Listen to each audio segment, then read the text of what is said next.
Hello everyone, welcome back to my YouTube channel. আজ আমি কী বানাবো চলো তোমাদের সাথে শেয়ার করি। প্রথমে আমি নিয়ে নিলাম চিড়া। আজ আমি বানাবো চিড়ার পিঠা।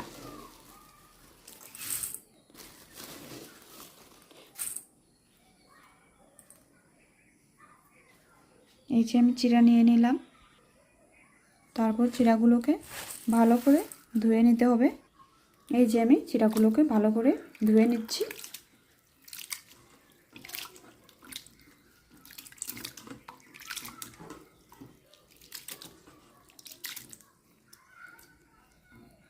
এই যে আমার চিড়া ধোয়া হয়ে গেছে,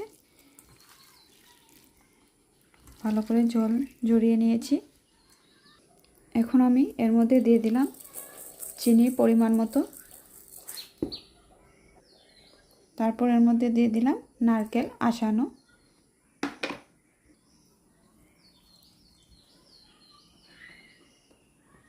নারকেলটাকে অল্প চিনি দিয়ে আসিয়ে নিয়ে দিয়ে দিয়েছি।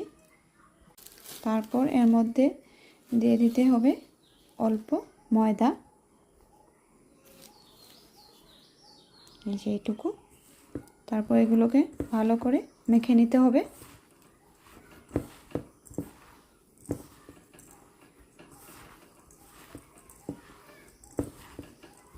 তোমরা চাইলে অল্প জলও দিতে পারো।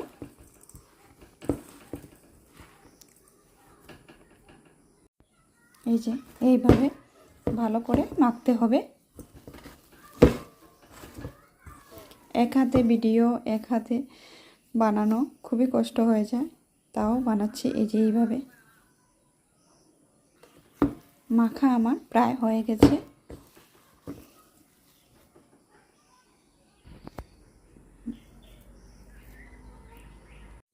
হাতটা ধুয়ে কড়াইটা গরমে বসিয়ে দিলাম।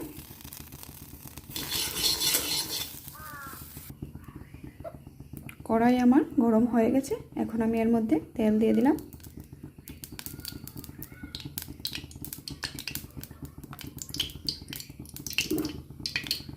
এদিকে তেলটা গরম হতে থাকুক আর আমি এগুলোকে ছোট ছোট বল বল বানিয়ে নিচ্ছি। এই যে এইভাবে ছোট ছোট বানাতে হবে।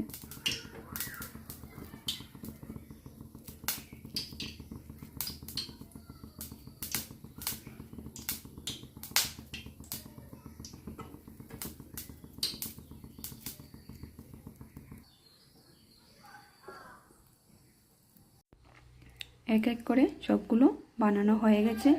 এখন আমি এগুলোকে তেলে ভেজে নেব।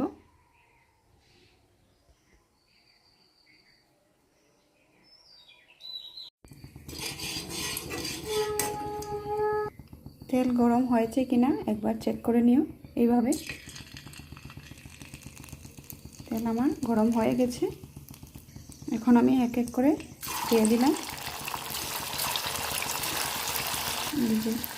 সবগুলো দিয়ে দিলাম।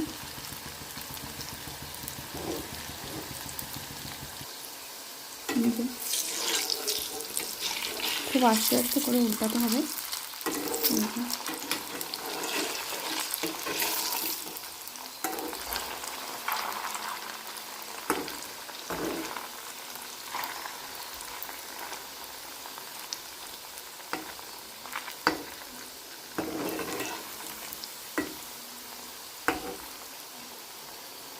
পুরো লালমোহনের মতন লাগছে।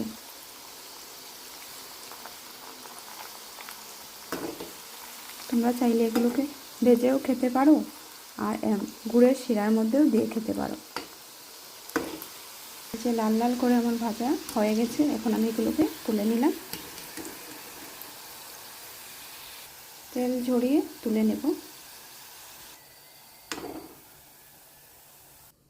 একইভাবে আবার দিয়ে দিলাম। এগুলোকেও আবার লাল লাল করে ভেজে নেব। আগেরগুলো যেভাবে ভেজেছিলাম ঠিক সেইভাবে। এই যে এটাও হয়ে গেছে, এখন আমি তুলে নিলাম। এই দেখতে পাচ্ছ কি সুন্দর হয়েছে।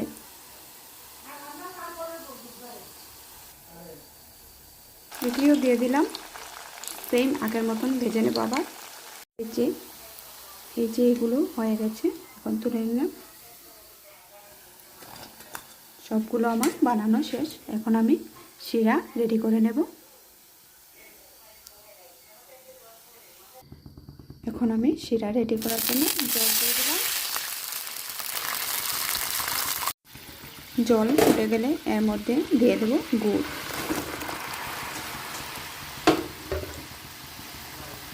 এই যে গুড়ের শিরা রেডি করছি।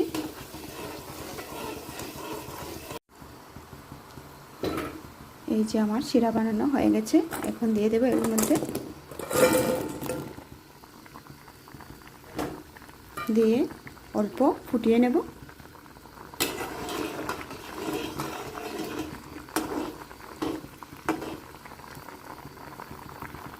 দু মিনিটের মতন ফোটাবো, তারপর নামিয়ে দেব। এই যে চিড়ার পিঠা বানানো আমার রেডি হয়ে গেছে।